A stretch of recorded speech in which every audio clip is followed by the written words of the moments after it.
young farmers. Number one dating agency in the agricultural world. Yes. I used to wonder what normal teachers used to do in their holidays. Yeah. Because I did my sheep in my holidays. For about 30 years now, we've been doing performance recording. As they were on the runway, they ripped the documentation off and said, there's a mistake here, we'll have to retype it and sign here. Yeah, Doric, well done, you know it. Yes, excellent. That was teacher Mrs. Fowlie coming out there. Oh, sorry. Me, I know this one. Welcome to the podcast where we're harvesting humor, planting delight. Join us, Iona and Cammy. Let's have some fun. It's time for Fed by Farmers. Hello and welcome to the Fed by Farmers podcast with me, Cammy Wilson. And me, Iona Murray. I'm not sure with the angles we've got here if you can see my legs. They look hellish. I'm wearing some shorts and it's not a good look, so hopefully we can crop that out somehow. That's a good look. Oh, stop. Put yourself down. Don't lie to your friends. Okay. You're don't not lie my to your friend. friends. Fair point. Who do we need to thank before we get into this? We need to thank Crystalyx and Hairdwatch. Yeah, thanks to Crystalyx. I bought my first tub of Crystalyx in quite a while the other day. Crystalyx High Mag. It's in green. Nice. So we're going to try and complete the collection. I think I need to get pink and I'm not sure, blue and all the other colours. There's a black one. There's definitely a black one. Ooh. It's quite cool. What's your favourite colour?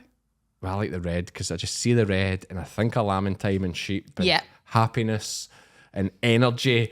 And thanks to Crystalyx for sponsoring the podcast. And also Hairdwatch, the UK and Ireland's potentially soon to be number one livestock management app. I don't want to say number one in case it isn't. They have 20,000 users across UK and Ireland.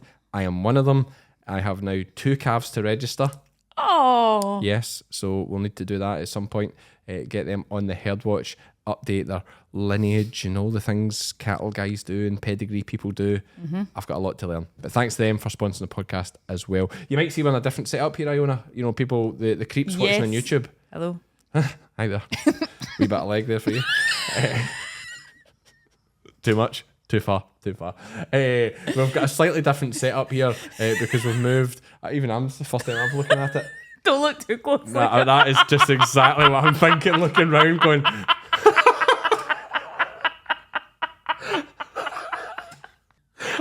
You're laughing, maybe you're laughing then. I've just sat down actually. I was like a double take. It's like when I knew... Oh my God. You can see behind the camera. It's like a 60-minute makeover, but they managed to do it in 10 minutes. They looked at it. Anyway, no, it's class. It's fine. There's sheep behind me, and that's the main thing. So this is our new studio. Hopefully, there's definitely less echo. It is taking some of the bounce off. I put some sound paneling in the walls. Hopefully that improves things. We plan a podcast here. It's on the farm, which makes life so much easier for me. Yeah. We can just jump here. Iona comes over. The guests come. I can show them my calves. It's great. Now you're going to see in this podcast, we didn't have it set up very well. Yeah. Is that fair to say? Yes. So rough and ready. It was rough and ready because when the process of moving it over and we had Irene booked in and I thought I had more time than I did to get set up here, it didn't work out. So we did it in the big shed. It's quite chilly. Irene's an absolute trooper, but she's a machine. Yes. It's Irene Fowlie who's joined us today from Essie Flock. This woman is a force. She is. Like, she's got me convinced to get a couple of Suffolks off her to try them. But I've made the mistake I should get them booked up early because once this podcast's out, everyone will want some. True. Do you know what I mean? End up like bloody Graham Lofthouse with his Ultimates. Like, can't he produce enough of them now? Can he not? No. Need to throw a wee bit of Blueface Lister in there, get the percentages up. They're desperate for them. But we'll hear from Essie Suffolk. We'll hear from Irene, and then we'll come back and chat more nonsense. Yes. Okay, here's Irene. First time in the shed. We're joined by Irene Fowlie. Irene, great to have you here. Thank you very much for having me. It's a real adventure for me. I can imagine, quite a trek. How long was the run down the road? Yeah, well, we came down last night. We came away yesterday afternoon. Did you? Yeah, because it's so far. It's nearly 5 hours. So, really? It's a long way. Where is it your base? So we're up north of Aberdeen, an hour north of Aberdeen. So it's a different world altogether down here. You've got green fields. We are surrounded by malting barley fields. There's not so many grass fields left in our part of the world now. Yeah. I mean, don't tell too many people, but this is the best place in the country to farm. Like, it's so easy down here. Like, the grass just grows. It basically, yes, it's green. It basically grows all year. Like, Oh, you don't know. make me out. Don't make me mean, please. So, what is it? First of all, where are you? An hour north Aberdeen. What's the actual nearest town or village? Well, the nearest village is Strichen, which is Strichen. near Fraserburgh. Yep. Yeah. And what you farming there? What's the name of the farm and what you farming there? Well, the name of the farm we live at now is called Ariel, which is spelled Adzil, and nobody can pronounce it. No. But anyway, it's the farm that Jim's parents bought when they were newly married. So it's been in the family a very long time. But prior to that, we lived at a farm called North Essie, and that's why my sheep flock is called Essie. And we moved 14 years ago because the house had been empty for a number of years. And it seemed crazy that that farm's owned and North Essie is on an estate. So, and my daughter she moved into the family home, which she'd never left. Right. So she's there, and we're quite spread out. We've collected up we've about 2,000 acres altogether. And we've collected up bits over the years historically. As Jim's grandparents died, we bought that farm, and it's another 14 miles away. So it's about 50 miles all the way around if you want to go around all the farms. Oh, wow. So it's very spread out. So that makes it difficult. But basically what Jim does is Aberdeen Angus cattle. Mm-hmm. We have 200 cows, breeding cows. They're down near North Essie on the Rattray coast. There's a lighthouse down there. Yep. And they calve outside. And then he buys about 1,500 Aberdeen Angus cattle. So we were in Orkney on 2 islands buying store cattle last week. And then I do the sheep. So I breed pedigree Suffolk sheep.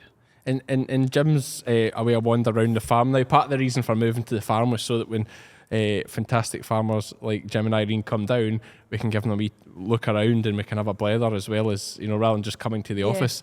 But I feel like we should definitely have Jim in here to hear about these Aberdeen Angus. But we'll do the Suffolks for you and we'll maybe get Jim another day. He'll we'll be get delighted to I speak. think we need to get a farm 2,000 acres. Yeah, but it's... We could go. Serious? I'd go to. Yeah. So you own 2,000 acres? No. Some of it's rented. But how much do you own? About half of it. Yeah. Well, maybe more. So anyway, Class. we keep it a little bit close. Yeah, that's Anyway, serious size. So yeah, it's a big business, and as you can see, we're not in the first flush of carefree youth, as Jim says. Yeah. But we're not anxious. I was an English teacher for 20 years as well, so I say that we haven't quite got to the place in the dictionary with the R word. Okay. Retirement. We haven't got there yet. Yeah. So what's your background? Are you? Yeah, I'm a farmer's daughter. There were 3 of us in the family, and my elder sister and her husband are still on the family farm with their son, so they're still farming too.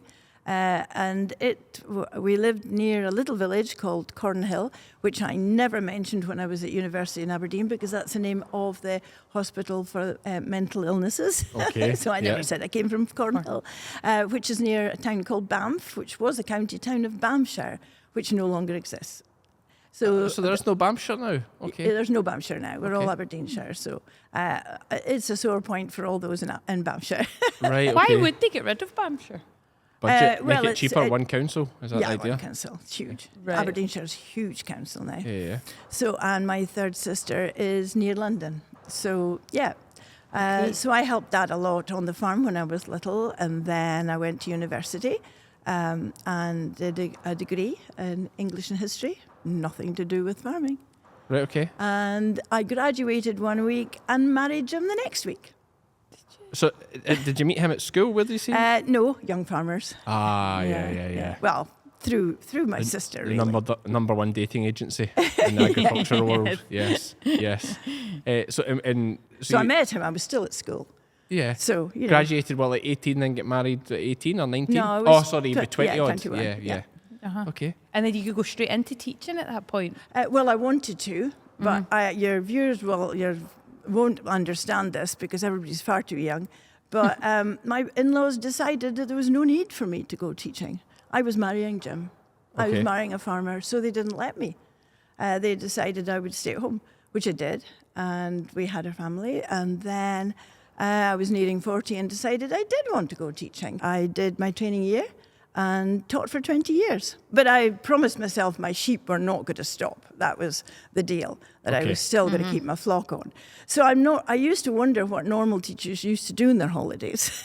Yeah. Because I did my sheep in my holidays and weekends and evenings and whatever. We'll obviously get on to the sheep. Iona, you studied to be a teacher as well, Yeah, I did primary. I was primary though. Right. Well, I did secondary.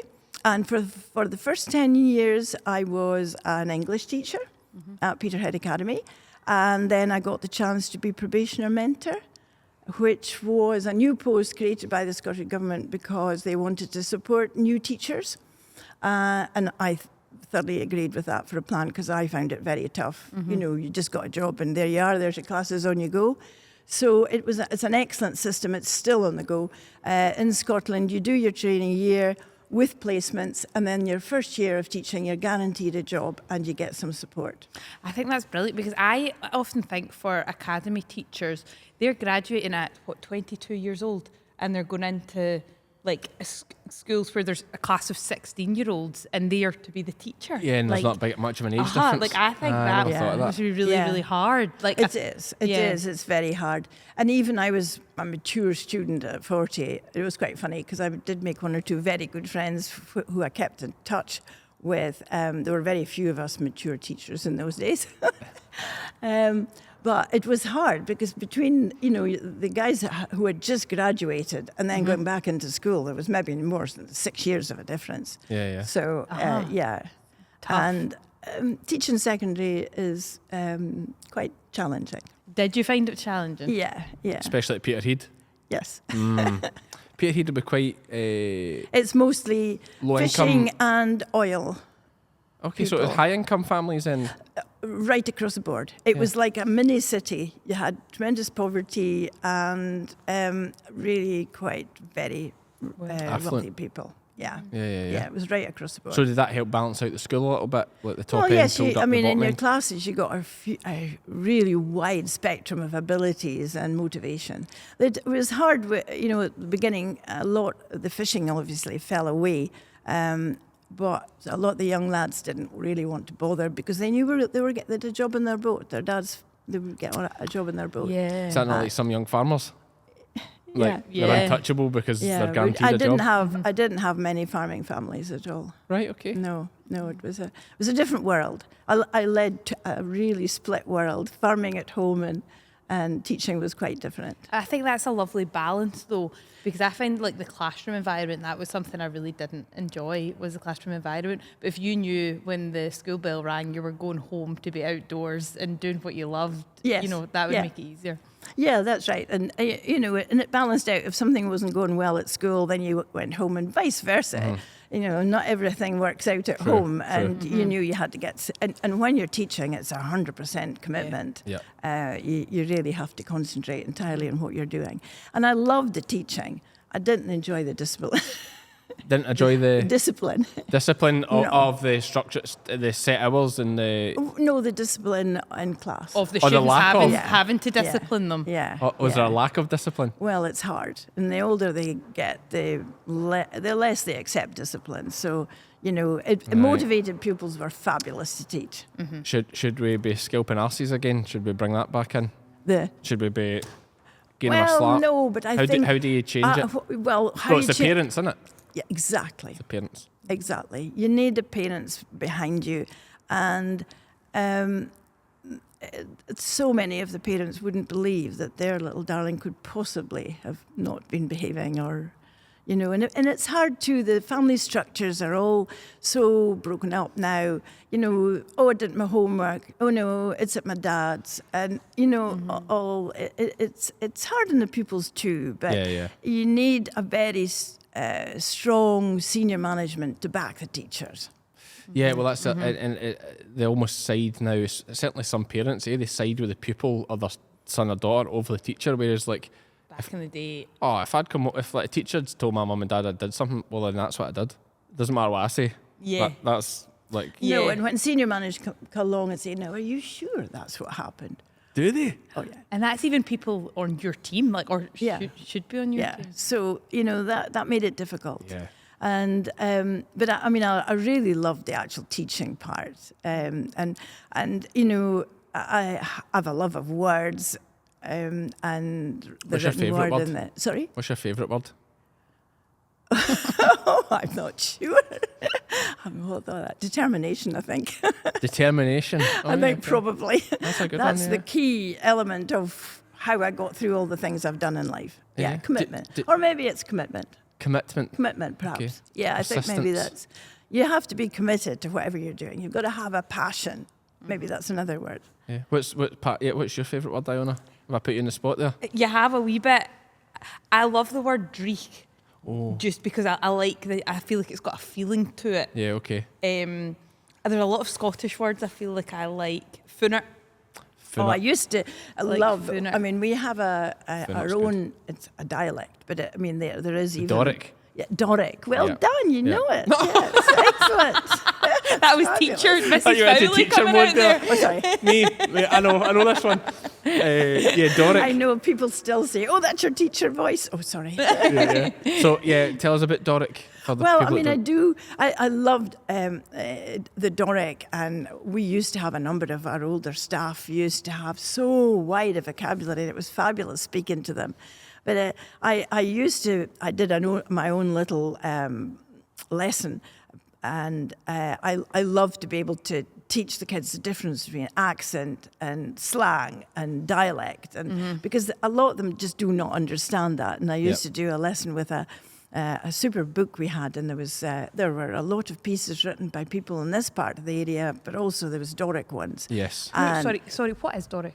I don't know. it's a dialect for the northeast of Scotland. Right, It's okay. a version of Scots that we have Lowland Scots here, and they have Doric. So it's Right, both okay. versions There of is a Scots. chair at Aberdeen University for Doric now, which is tremendous. There's like a course, is it, or like a Yeah, well, there's a professor, I think, Yeah. at university, and they have now established that Doric is worthy of keeping going, and we have a festival in Strichen every year, the Doric Festival, which celebrates verse and song.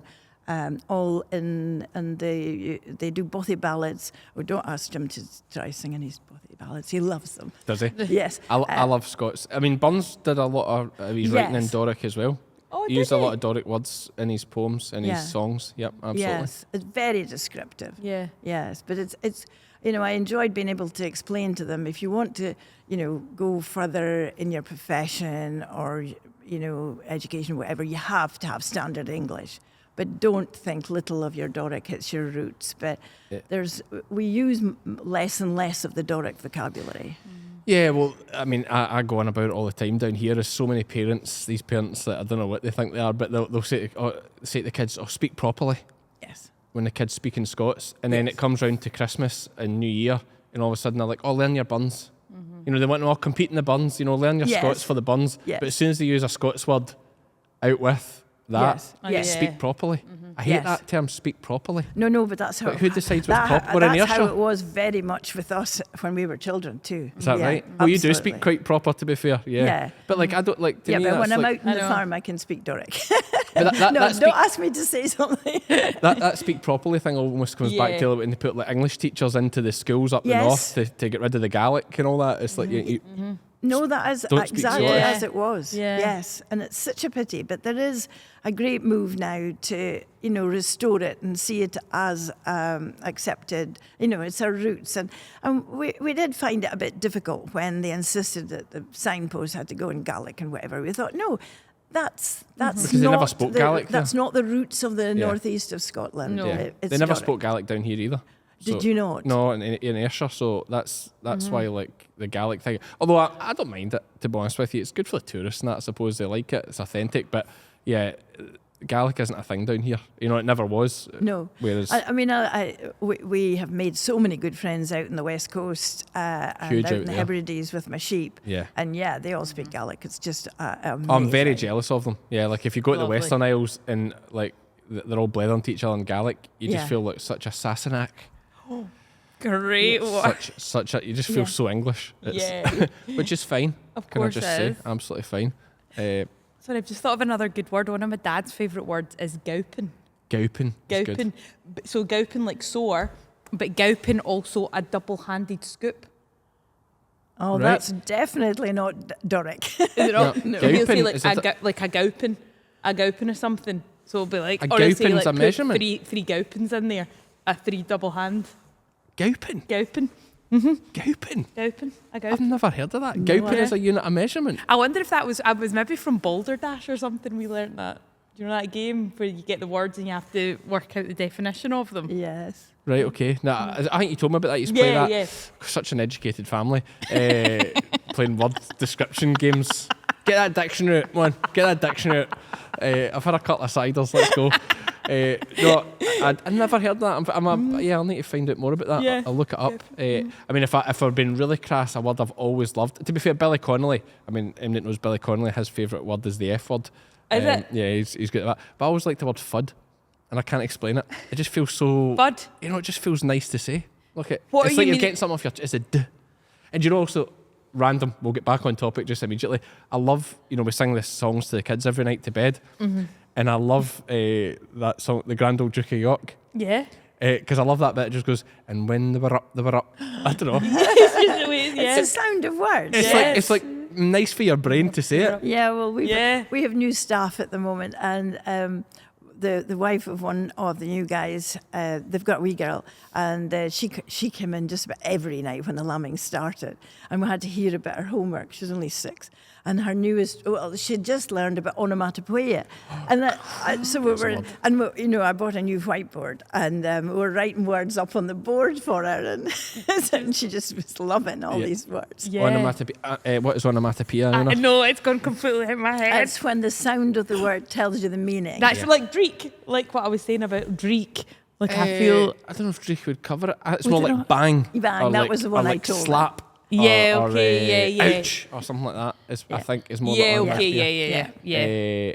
But yeah, what's the one when a hyperbole? Is that when two That's things? exaggeration, No, isn't it's hyperbole. Well, I would say. Is Similar. it, Antithesis. no, what is it when you say two things that are opposites? A Juxtaposition. No, that's next to each other. It's as soon as you tell me, I'll say it. It's A contradiction or antithesis. not when two things are opposites, but you use them together. It's a Oh, not a double entendre. That's a different thing again. Like up and down. No, not like that. It's like when it's right, it'll come back to me, right? Okay. I'll come back okay. to we'll it. come back. Come back. Come back. I'm glad there's been the odd moment. Yeah, we're on a wee tangent there. It'll come back. Someone will be shouting at the thing. We hear I the know. noise. I wasn't very good at English. I get a C. Does that surprise you? That surprises me. You think I'd be good at English? I do. Did you just not apply yourself though? Oh, I didn't apply myself to any classes. Yeah, to like be I honest with bet you- Except maths. I applied myself to maths. Because you enjoyed it. Well, and it makes sense. Yeah. Like English is very opinion based, but like in maths, X is either 4 or you're wrong. yeah. Start It's again. right Yeah. and wrong. Yeah. Yes, It's not subjective. English is too subjective. for you. Absolutely, Yeah. man. I just didn't like that I at all. think if you'd got really into, I think I you. got a C in higher. That's all right. Yeah. Oh, no, that's yeah. pretty good. That's all right. Marvelous. I loved English. Did you get an A? Well done. Did you top your class for English as well? Yeah, well, I was lucky.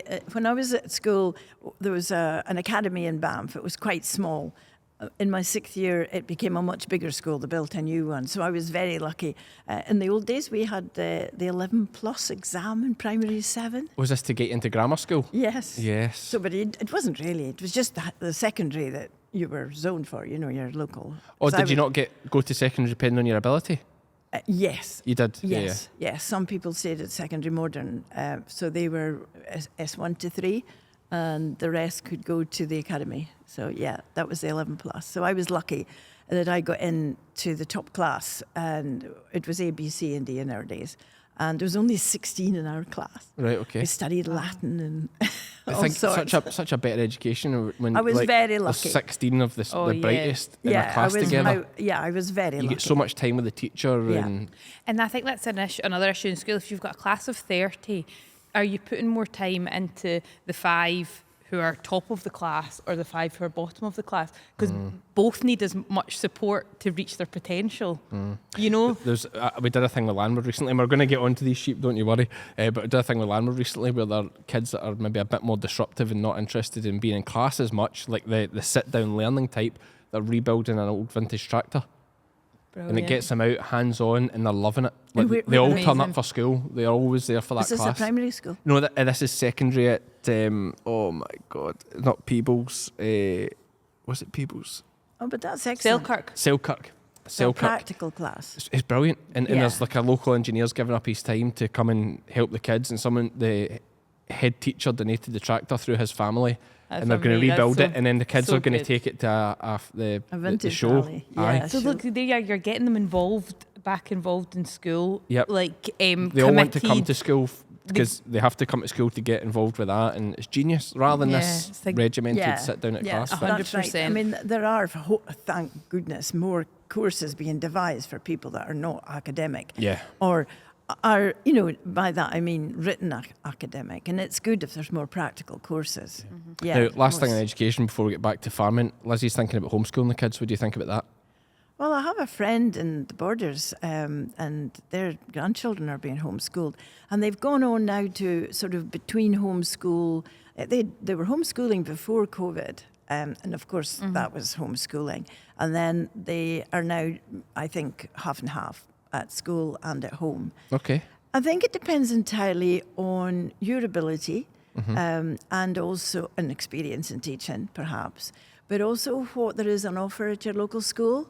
Because, there is, I was surprised actually how during COVID so many pupils lost the place being at home all the time, that they needed the social part of schooling Yeah. to develop and to learn.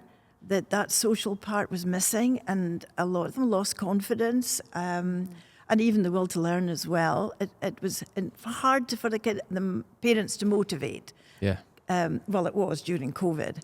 So I don't know. There's much to be said for it, especially when you're hands-on and they do biology lessons during the lambing and the rest. Yes. But I felt that what we did, we combined the two because our family, we have two boys and a girl, and at weekends and the evenings, holidays, they were very much hands-on helping us. And I think probably having the sheep made a big difference because it was something that children can do when they're quite young. Yes. Whereas, in the tractor world, well, Jim had such a lot of farming to look after that he was away a lot of the time. Not far away, but away. And I couldn't let them go with other people in tractors. So, their practical input was helping hands-on the farm. And I think it teaches them the work ethic. Yeah. And I must admit, my family have very good work ethic. And they say it was the way we were brought up. Brilliant. So it is possible to combine going to school and being hands-on at home as well. So they get both that way. Plenty to think about. Now, let's talk about the sheep, but first I'm going to have a little word from our sponsors. Crystalyx Extra High Energy Feed Blocks have been providing high energy supplementation to ewes, lambs and rams in the UK since 1978. Packed full of protein, vitamins, minerals and trace elements, Crystalyx Extra High Energy has been proven to increase live lamb numbers and improve lamb daily live weight gain at a cost of only 4 to 7 pence per ewe per day. To view the full Crystalyx range and find your nearest stockist, visit crystalyx-global.com. Okay, so Irene, Essie Suffolks. Now, I must admit, when I first saw that, I assumed your name was Essie, but you've now explained why they're Essie Suffolks. But what's so good about them? Why would you Well, choose Essie Suffolks? What we've done since we started is we've been breeding shearlings and gimmers for the commercial market, but also for the pedigree market because they are all registered on a grass-based system.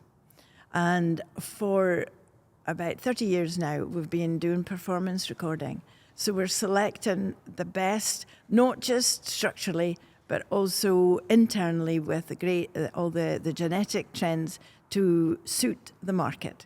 Because I think the most important thing is to know your market and breed for your market. And we're looking to produce fast-growing, good conformation shape, but that look the part. We like them to be naturally fleshy, long, deep, wide, with a good fleece. We've concentrated on getting the fleece right. But also inside, the growth potential, the muscling is there, and also easy lambing, which I think is very important, increasingly as the days go on. Yeah. So we've bred all this into them by careful breeding. And I found that by using performance recording data, I've been able to bring that forward faster. Okay. And you've been quite successful? Yes.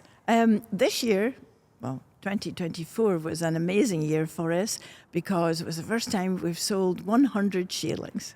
Oh, Right. my So goodness. that was really, it was a landmark for us. And more importantly, what did you average for the 100 shearlings? Just under £1,000. Fantastic. Wow. So, I mean, and the top was 2,600.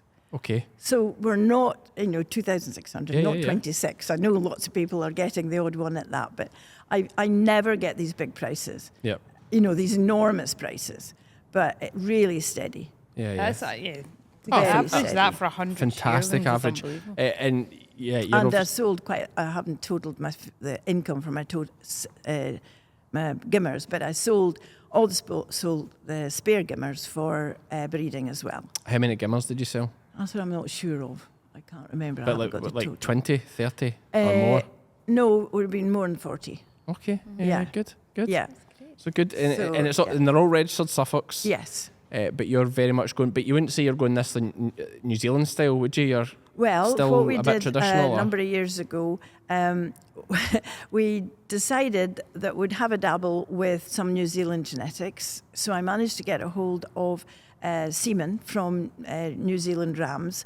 And the ewes that weren't in lamb that year, I flushed them and took them to Europe. And we did that 2 years running to 2 different Suffolk, New Zealand rams, and bred a fabulous ram called Rotorua, and used him for quite a number of years. And then his son, who we called Haka, funny. yeah. Good name. Anyway, and so it's amazing the number of people at sales say, "Oh, is this New Zealand?" And they're really keen, or I'm not touching your New Zealand. So I can offer them both. And then I keep some of the females. So that makes it a little bit more complicated because I use my other Essie breeding on the New Zealand females, but that runs through. But I try to keep it a little bit separate so that I can offer people New Zealand or not New Zealand. But it's my version of New Zealand. Yeah. And they have grown. They keep growing even after a shearling. They're even stronger the next year, and they're strong. They're quite big, strong. Their ears are different. Nobody really cares about that, but I can tell. But What's the difference? well, they've got pointy ears instead of floppy ears. Okay. What's better? It's a matter of personal taste, but it makes no difference to their breeding value. What's made it more difficult for the New Zealanders, they came into the system with a score of 0. So it takes years to breed their score up. So they tend to have a lesser score than the ones that have been selectively breeding from high index rams. Okay, that's just because you don't have a base of data, a bank of data yeah, to work it just off takes years to breed it up. Okay. But most of my New Zealand breeding is in the top 5% UK, and the rest mostly in the top 1%. So I'm rather excited about that. Oh, That's definitely. amazing, yeah. Who do you look up to in the Suffolk world? Like, who do you look at and think that's where, like, is there anybody you look at and say that's where I'm like to be? Or Well, I'm just really independent. I've got this goal in view, the style of sheep I want to sell, and we have a lot of repeat buyers. And then they sometimes spread the news. It's getting people to give us a try. And usually once they've given us a try, they're back for more next year. yeah. So we're very independent. Well, that's partly why I was so keen to get you on the podcast here to talk about what you do, because we had a chat at NSA Scott Sheep, although unfortunately I lost the microphone that I used that day, so I had no audio from it. That's why I never posted the video. I had no audio from the conversation we had, but I remember thinking you were very, very funny, and we commented you had hurdles over the top of your pen. Yes. Because well, we they're so decided much that bigger. year. Often we went to the very first Highland sheep. We were persuaded to go to the very first Highland sheep. And then every year we go either Scotch sheep or Highland sheep alternatively. So I decided last year we would go female, because very often I take shearlings because that's what I'm selling. And I like people to see, that's my shop window, if you like, Yeah. to see what we're selling. So we took females last year, and I took a gimmer of one style and the other. And the New Zealand one was particularly tall and quite lively. So we had to put a hurdle over the top to make sure they were both still there in the morning. Yes. But she got quite friendly, and actually both those females, the New Zealand one had triplets and the other one had twins, and they're going on great at home now. Yeah, fantastic. So how many Suffolks are you running? Well, I lambed about 120, so it's in that region. Yeah. So are you lambed already? Yes. Yes. How did it go? Yeah, really amazing. Yeah, very good. I'm really pleased with them. We'll be weighing them next week. No, yes, in a few days' time, because the oldest ones will be about the 8 weeks old now. And we'll weigh them between 4 and 6 weeks old, and the system picks them up and it corrects it to an 8 week weight. And I was just looking at my records last year. The heaviest one was 46 kilos. At 8 weeks? Yeah. But most of Wow. them were in the 30 bracket. Yeah. You know, But I mean, somewhere. you're saying a grass-based system, which I'm never 100% sure exactly what it means, but your lambs, are they getting creeped? Yeah. But what we find is up until 8 weeks, the growth is coming from their mother. Okay. These ewes are working very hard. They're not looking quite so bony as they did way back in December, because they were blooming, you know, when they're just Yeah, pregnant yeah. and looking great. They're really working very hard. They're producing a lot of milk for those lambs. But they are just beginning to start on the creep, and they'll get creep till their second weighing, which is between 14 and 16 weeks old, Okay. somewhere there. At that point, we do a second weighing. That a technician comes and they're weighed and ultrasound scanned, and that this measures for the back depth. fat? Yeah, the fat and the depth of the muscle. Yep. And all that information goes into the central computer, and we're compared with everyone else in the Suffolk world that's doing the same. Is this like Signet recorder? Yes. Yeah, okay. Yeah, it's Signet. Yeah. So, and at that point, they're weaned and they go out to the grass till next July. Yeah. And do you sell rams at Kelso? Yeah, we went to Kelso. It's quite well, all those years ago. We started off with only 6 ewe lambs that my father-in-law bought me. I'd done books for 6 years, and his neighbour, a lovely old lady, well, Miss Lee anyway, she had a few spare ones, and Grandpa decided that I would get 6 ewe lambs. That was 2 for each boy and me, because we didn't have Gillian at that point. And that was my reward for doing the bookkeeping. So the following year, we bought Scrine Symphony, who was a very famous top. He was an aged top at that point. And that started. And it was really just for the children that we would have a little interest and have some. But we had a lot of commercial sheep at that point. We had about 500 commercial sheep, early lambing. Yep. We went into that. And in those days, not many people were doing it. And it was very profitable for a few years. But we only did it for a few years because then more people came in. I mean, we're speaking the 80s. This is a long time ago. So, we decided that we would just slim the whole thing down and keep to the Suffolks. And one day at it was Aberdeen Mart in those days, Jim came home with 20 in-lamb Suffolk pedigree sheep. Very bad trade that day, so he just bought up a good lot, £60 each in lamb.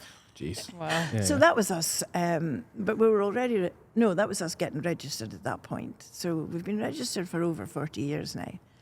And then we just worked away. But originally the ram lambs were meant for using in our commercial flock ourselves.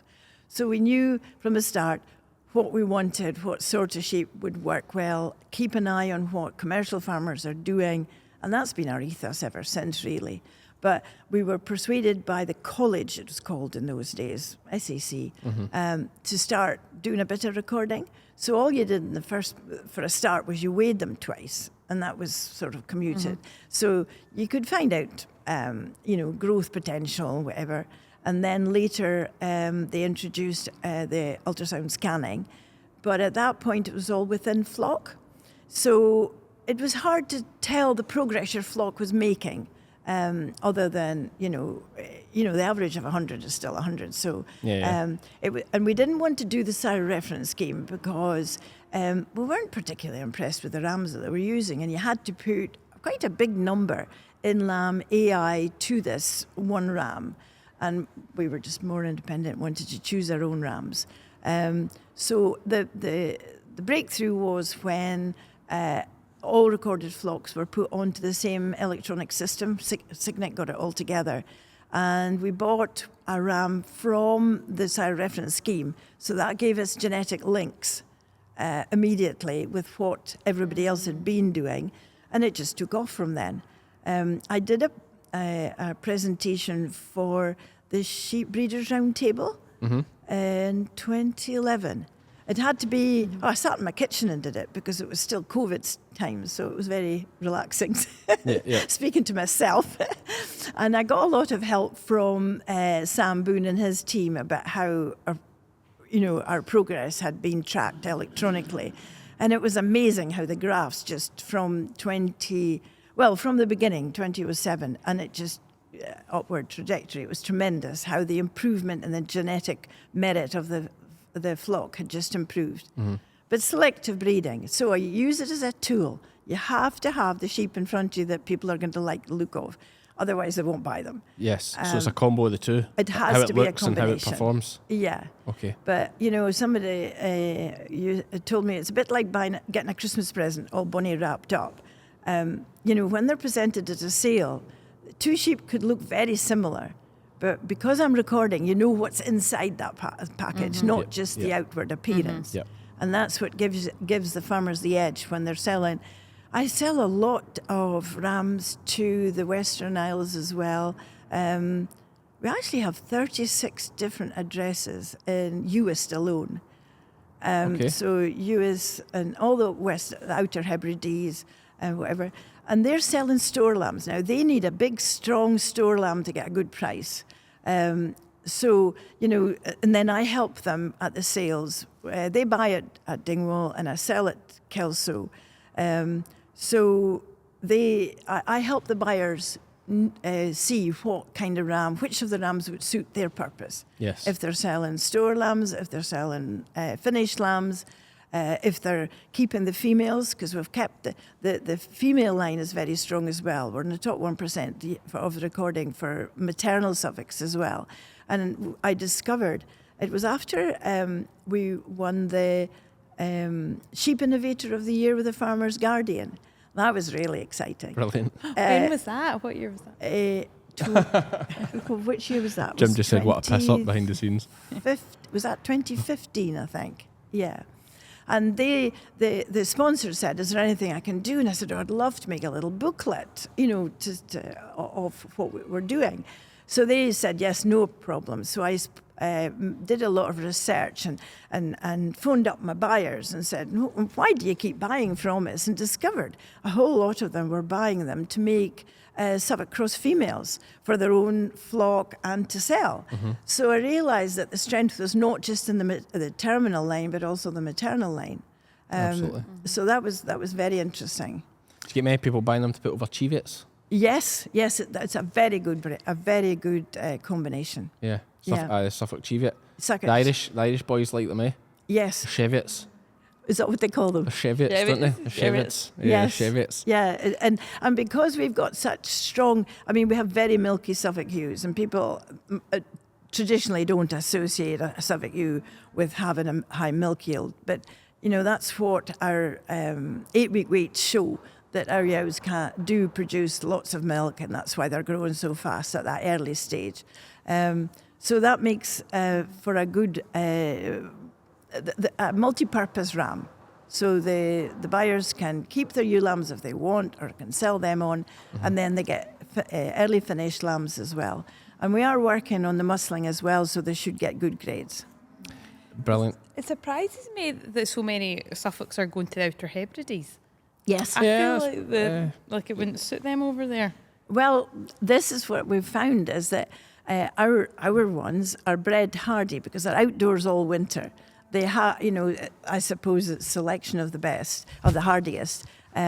So over the years, we've bred them to be a lot hardier than maybe some. And they've had to learn how to convert grass into muscle and into survivability and whatever. So they do survive amazingly well. Last summer, we made an expedition to the Western Isles. because for a number of years have gone to Lochmaddy, their sale of store lambs there, but there was a big problem and they were going to have to stop that sale.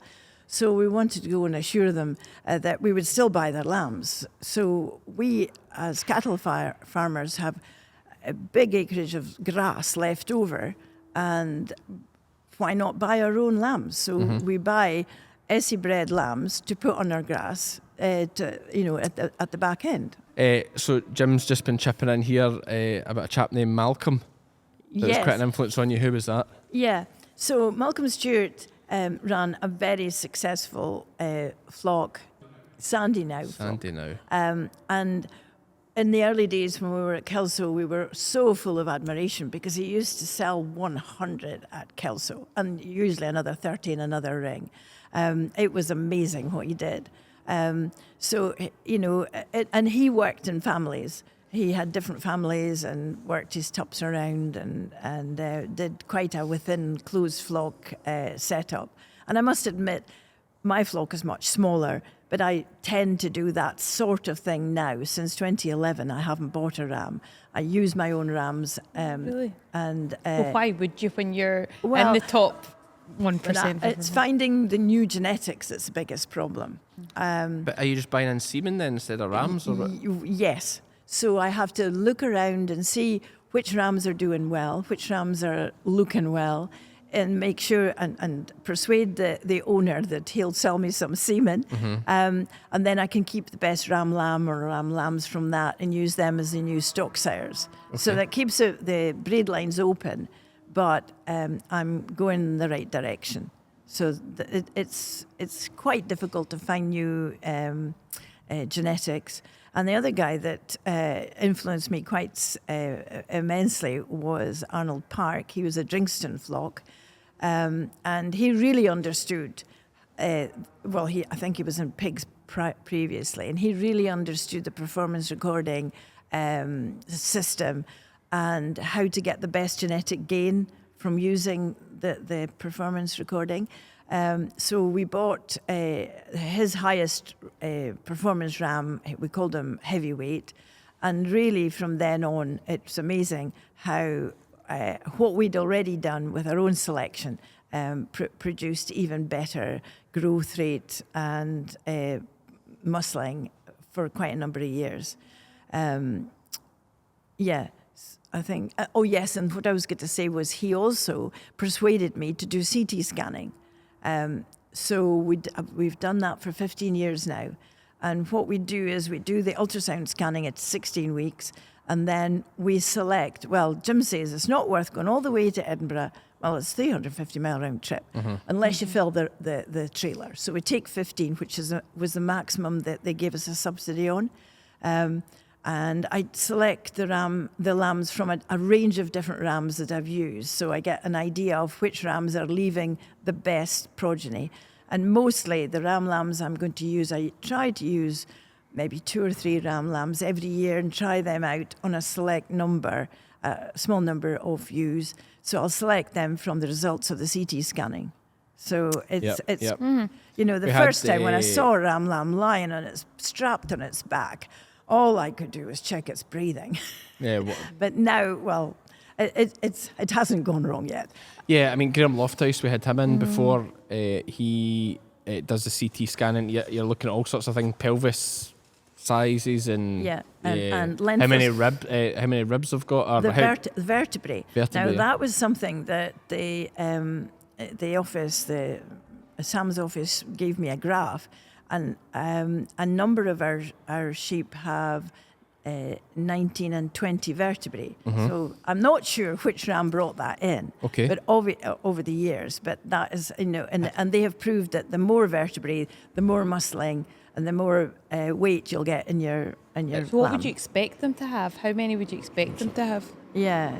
I don't know. I think it's 18, is it? 18 could be. 18? Right, so it's less than to do more. So I think But Suffolks are famous, aren't they, for a bit of length? Like that's one great. That's why a lot of folk like the Suffolk lamb. You've got that longer animal. There's more potential for weight and for conformation. Yeah. Would you say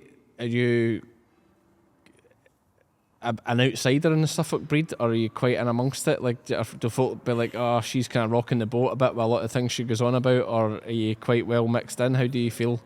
Well, we are members of our local Suffolk club, and they, for a long while, I was different because I was breeding shearlings, and I was a woman. Yeah, okay. So I was just different. Yeah. And they accept me as such because I'm different. But I'm not. I don't really feel that I'm not part of the gang because I'm not producing ram lambs.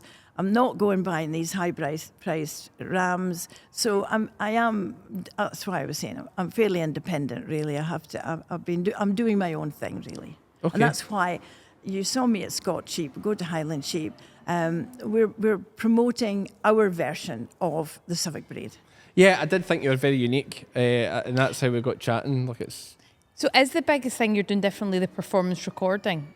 Yes, I think it is. No, but a lot of folk do that. And I'm doing that alongside a grass-based system. It's both. But do not have a lot of people performance recording the Suffolks? No, is it not such a big thing? It was. Texels, they have a lot of that, don't they? I would say maybe 10 years ago in this ring at Kelso, we call it Ring 8, there were only 2 people not performance recording. Okay. For the last 3 years, there's only 2 of us that are. Right. Right. I wonder why they I feel changed. that's a backward step. I don't understand why. Is that because they're not performing the way they want, or like? I'm not sure. Yeah. Or is it just because it's so easy? I'm not saying it's easy, but you fire feeding at them, make them big, they'll sell. So don't worry about how they perform, just worry about how they look.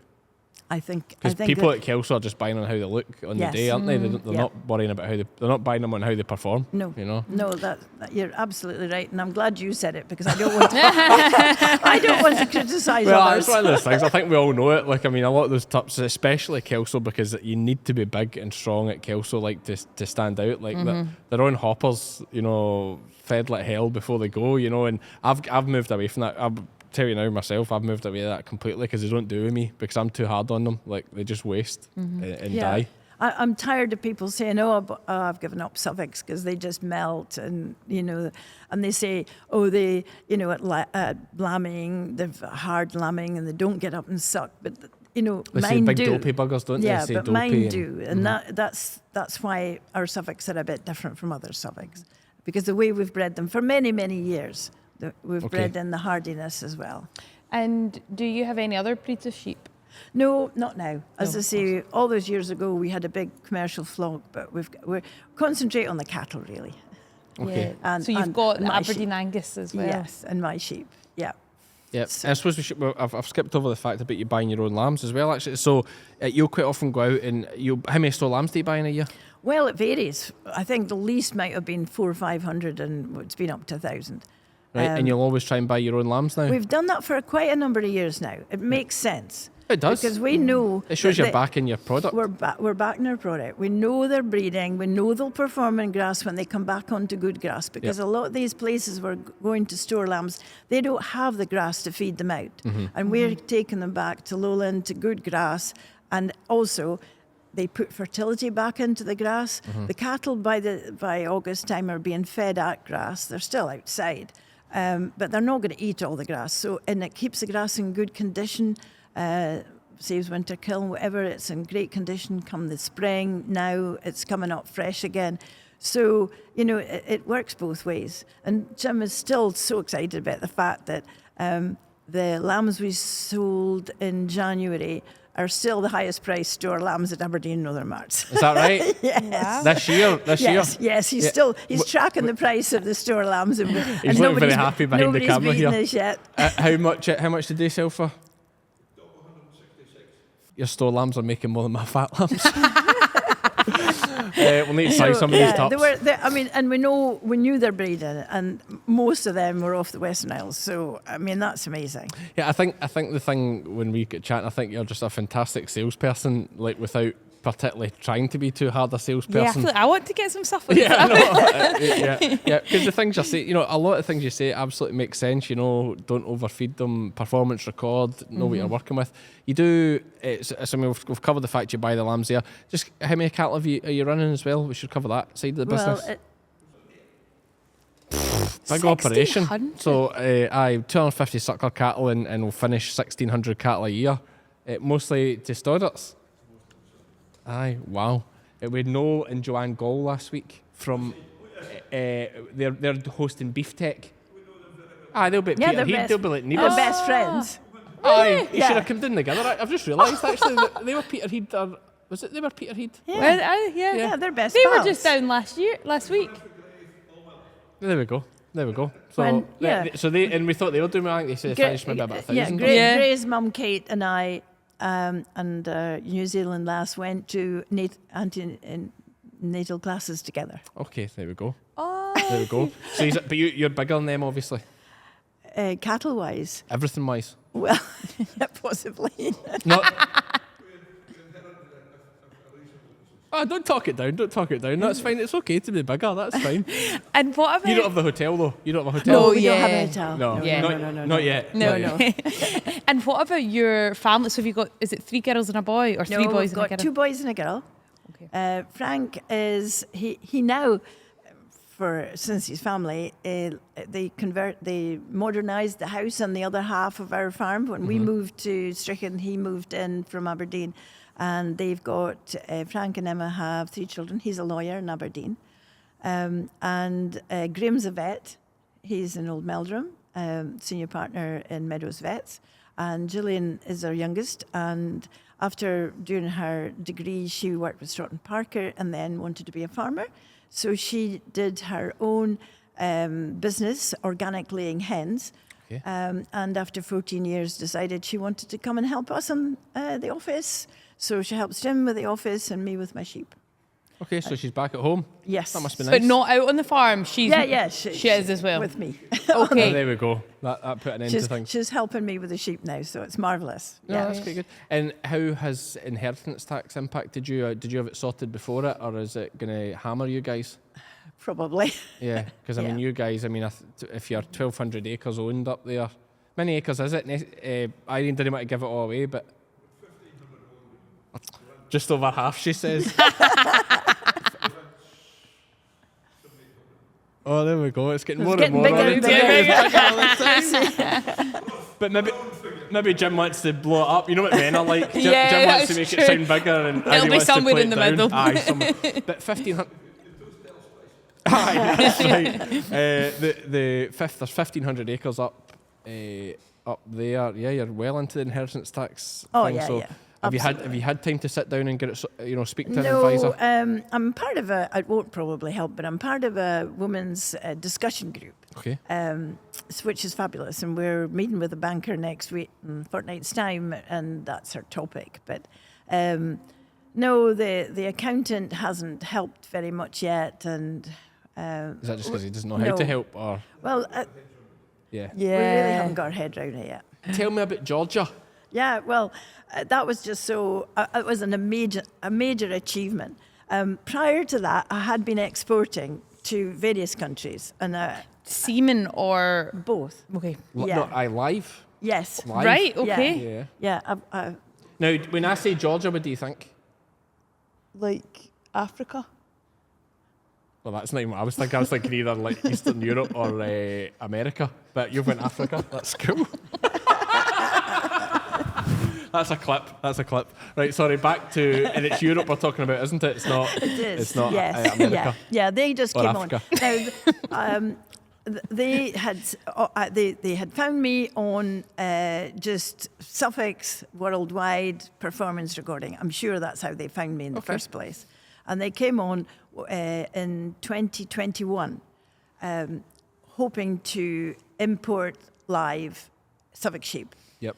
So it was a major effort because they did not have an export health certificate, which you must have in order to move livestock from one country to another. So we had to work with their government and our government to get this document. And it normally takes years, and we did it in months, which was amazing. Brilliant. Obviously, How my thick was the... determination, you see, that was where Yeah, I was that going to say, came how from. thick was the brown envelope?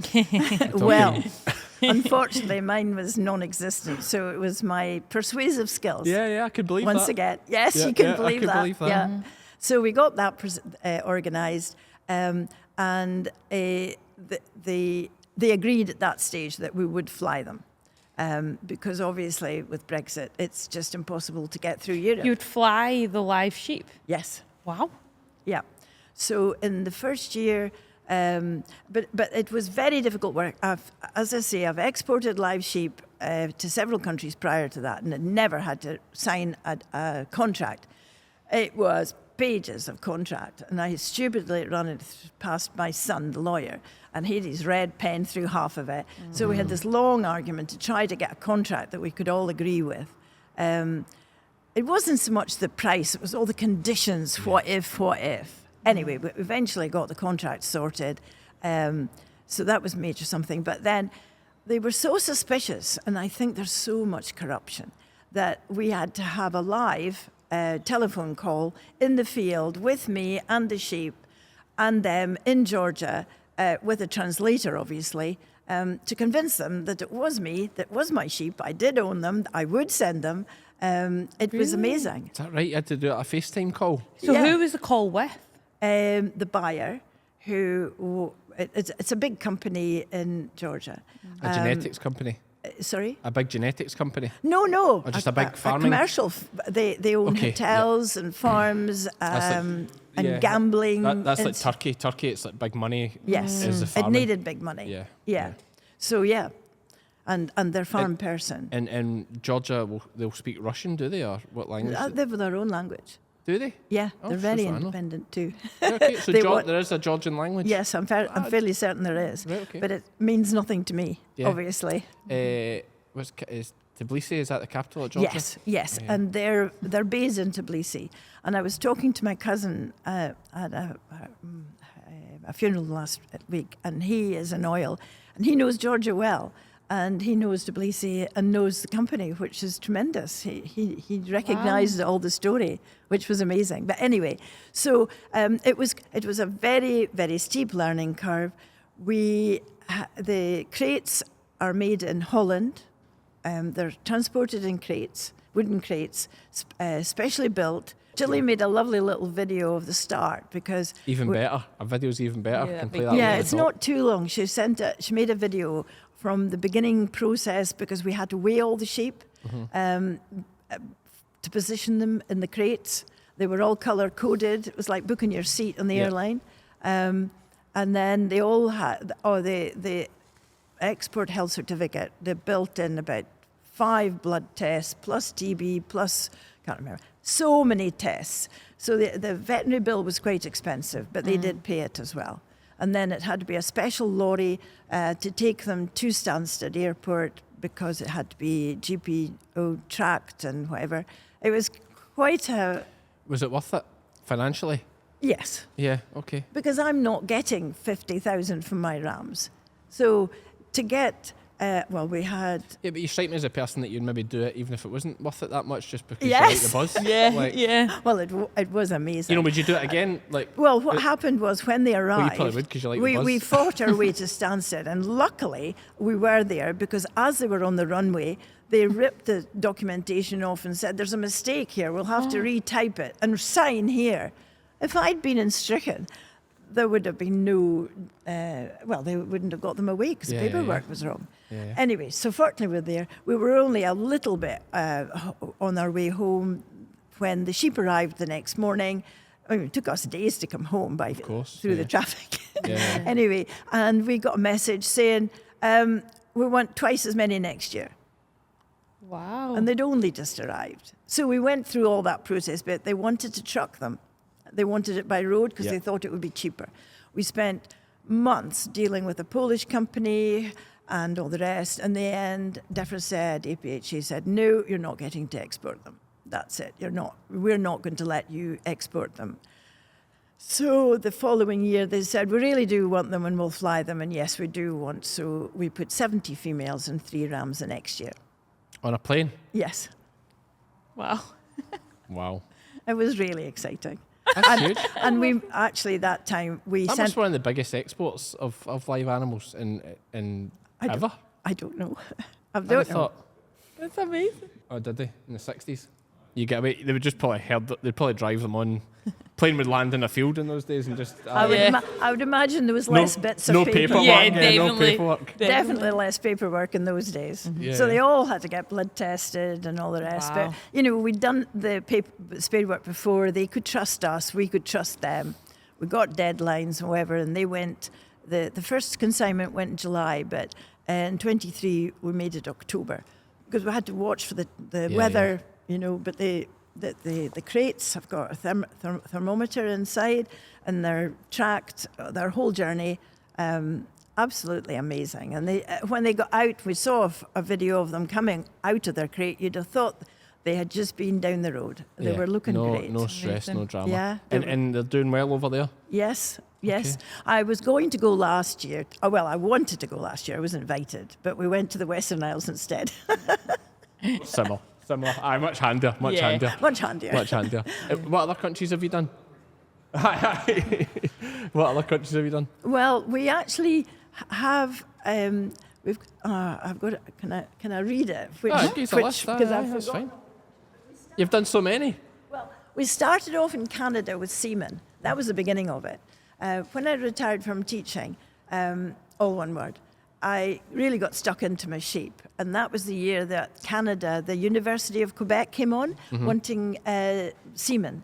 And I had nothing. I'd never done any AI, none of that sort of thing. So that was the beginning of us in that world. And we exported 360 straws to Canada. And about 4 years later, we were persuaded to go and actually see them, which was just tremendous to see your own descendants. Genetics. Yeah, genetics there. And they told us that the chief man at the university was there.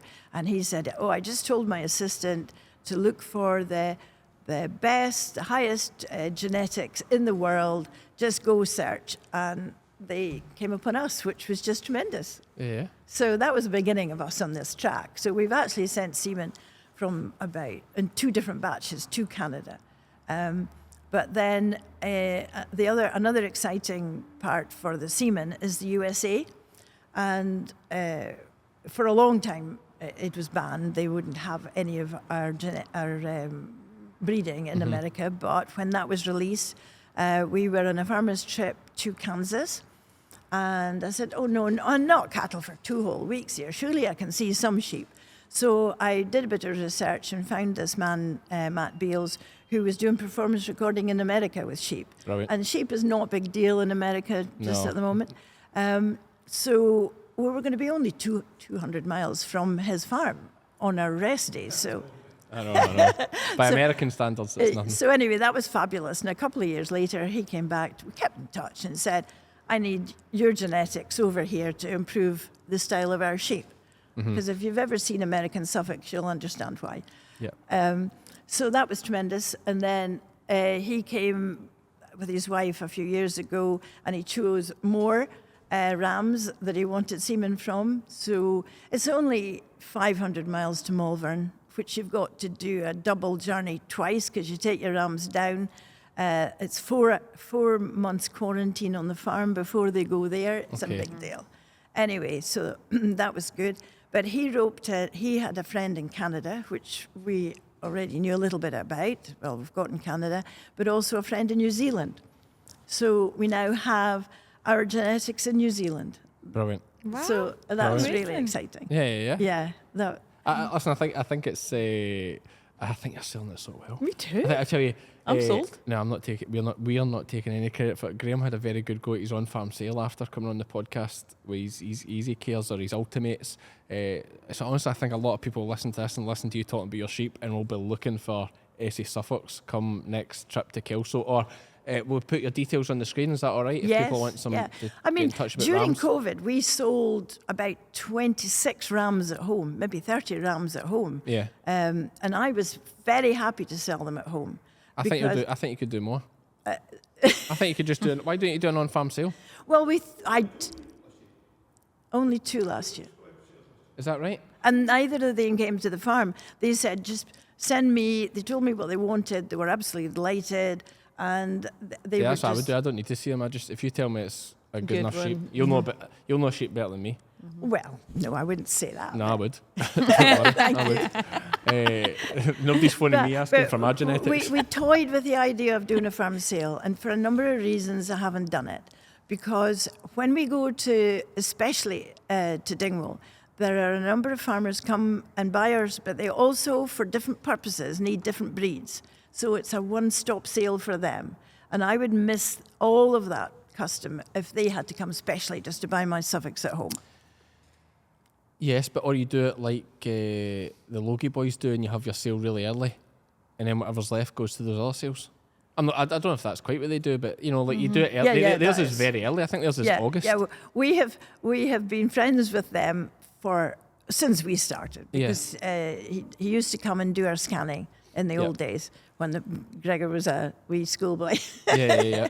Anyway, we've been to their farm sales because they're only 45 minutes from us. So we've been to every single sale, and we've never obviously bought from them because we're producing the same sort of thing. Yeah. So, I mean, absolutely amazing what these guys have done. But also, partly because they've got their sale as well. Why would, I think, I'm not sure.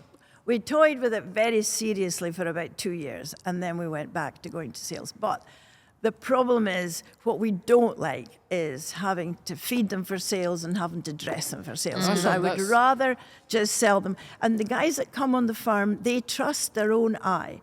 But there are farmers who, if a tup starts to sell and the price goes up, that must be a good one. And they don't trust themselves, which is tremendously amazing. They should have the confidence in themselves to know what they like. Yeah. My big problem is I can pick them, I just can't afford to buy them. That's the thing. Yes. But like a big selling point, and why I think honestly you should think about the on-farm thing. And I think you should speak to like Graham Lofthouse, who does it in a much smaller, like the Logie boys of marketing. They're amazing. Yeah, they're amazing. They're the top man. The top of what yeah. they're doing there on farm sales. But like somebody a bit small like Graham, you've got Inshoch as well, who do the clins and the bulls. They sell everything all at once. Neil McGowan there. Like, yes, he does. Fantastic. He's got more than one breed also. Yeah, he's got a lot going on too. It's a bigger. Whereas Graham's just doing a very small sale. Okay. I can't remember if I'm maybe speaking out of turn here, saying it was maybe 40 or 50. No, but less. It probably was about 40 tup lambs he has to sell. The folk come down. I've not been to the sale, I must say. I will like to get to it at some point. But they come down, they look, and then I think he more or less has a price on them, and if there's more than one person wants them, they have a bid for it. Well, quite interestingly, a number of years ago, and of course, if I do get a fancier handling system, this will be easier. Yep. But we we go through them and we choose a style for Kelso and a style for Dingwall. Mm-hmm. And it is because people say, is this your seconds? No, that's the style for Dingwall, that's the style for Kelso, because they look for a different style of sheep. Yep. And because I use such a range of tups, I can produce different styles. Yeah. Their breed value, some of the ones that go to Dingwall are not quite so enormous, but they have tremendous breed potential as well. Mm-hmm. So, and we select them like that. And one year I actually put, on my own bit of paper, I put an estimate of how much I would like to get for this one. Yeah. And we totaled each group that went to Kelso and Dingwall, and I was more or less spot on. Some were well off, and one was a lot better and it than other. Yeah. But it averaged out. And I thought, right, that means that money I'm asking for the tups on the farm is not far off what I would get if I took them to market. Yeah. And see, the other benefit of buying them off farm is they're healthy. Yes. You haven't pushed them. Well, not just that. They've not mixed with anybody else's Yes. sheep. Yeah. Yes. Like- Well, my sheep are very naive. That is one problem. Potential problem, because They're not we're a exposed closed to- flock, yeah. and they, they're not exposed to all the sheep diseases. Mm-hmm. Yeah. But yeah, I honestly, I think speak to Graham. Like I'll thanks. send you his number, okay? Thank you. Because Yeah. he'd be delighted to speak to We you. can start the and- the discussions all over again. Yes, the Essie Suffolk on-farm sale coming next year. Irene's details will be on the screen in the show notes. Give her a message if you're interested. I think we should have a couple of shearlings just for the crack, eh? We set aside a couple for me. No, I'm not joking. Oh, really? I set aside a couple for me just for the crack. Yeah, I think I you would- should. I back it. The Logie boys will be fine. I'll get plenty of them. So we'll try a couple Well, that would Suffolks. I've be- never used Suffolks. So Yeah, well, what you need to do, we need to work I out. need to come and is- bid at the farm sale. Yeah, no. What Send you- me, I'll do it for no, you. because the two guys, as I say, it was only two this last year, and they told me what their flock was because there were two new buyers. You know, that was Yeah. amazing. It wasn't like a repeat buyer saying, Yeah. oh, I can't come to the sale, just send me one. It was two new people who wanted a ram from us, that heard of us, whatever, and they liked what we were doing. And they said, that's our price range. This is what the yows we're using. This is the purpose if it was stored or finished or whatever. And I chose something for them, and they were very pleased, and they had a good scanning rate. So let's hope everything's going well now. Yeah, absolutely. But no, I don't want to see them either. I just want you to send me them. So we'll talk about that. I don't Yeah. need to see them. I trust you. I think she's very trusting. She's got a Very trusting face, trusting. isn't she? Yep. Well, that Like- I mean, I can't speak about it really very far, but I am working on more exports to new countries. So, but So it's- if we have a lot of German fans and whatnot. So if you're listening, you want some of these genetics. it's hopeless. I can't get into Europe. Oh, you can't do any Oh, Europe. Oh, so yeah, not of European course. countries. Well, Brexit. Ah, Yeah. okay. It's just a disaster. What about, Because what about about 3 years ago, I had two different guys in Germany were desperate, and I've sent so many photographs and all the rest. But there were people getting them in. I don't know how they did it, but I think Brexit now is a it's just disaster. more or less Yes. impossible. That is a disaster. Yeah, it is a real disaster Yeah, because yeah. you see, somewhere in here, I'll tell you all the countries because it is 16 countries I'm in now. But yeah, give us a 16 So, cut. We'll see rattle if them I- off. This is semen. Canada, Norway, Sweden, Hungary, Czech Republic, USA, and New Zealand. And then live sheep, Romania, Portugal, Era, Germany, Holland, Moldova, Russia, and Georgia. What was the fourth one doing? Or Era? What was Yeah, it? in Southern Ireland. Southern Ireland. It is an export. Oh, right, son. Oh, yeah, you're the getting it pig- as proper Gaelic name there, were you? Yeah. Oh, I like that. Nice. So, yeah. I 'cause noticed you didn't give Russia its proper name. Why was that? so it's a few years ago. yeah. So the ones got amazing. to Moldova through Romania, and we went to a big agricultural show there called Indagra, and the British Genetics, Richard Saunders and his team had a stand there, and they were desperate to get some sheep on the stand. And I had a man from Moldova came to visit me on the farm, and he chose his ram and some females, and he couldn't get them over. So we managed miraculously to get these sheep to the Romanian show. And that was an amazing experience. Yeah. Jim still remembers the big the Arab guys coming round with their minders, and they were just desperate to buy them. I said, I'm sorry, they're sold. Do you think I would take them all this way on spec? Yeah. So and then they managed to do the paperwork, and they got to Moldova. Why can't you get the sheep into like Dubai or Saudi or have you been asked for them? No, Oh, they're yeah, too big they- and heavy for there though. Maybe no, too warm. I've had people. It's too warm. Yeah, no. Well, I have had loads. I've had quite a number of people over the years looking to get sheep over there, but it's never come to anything. Yeah.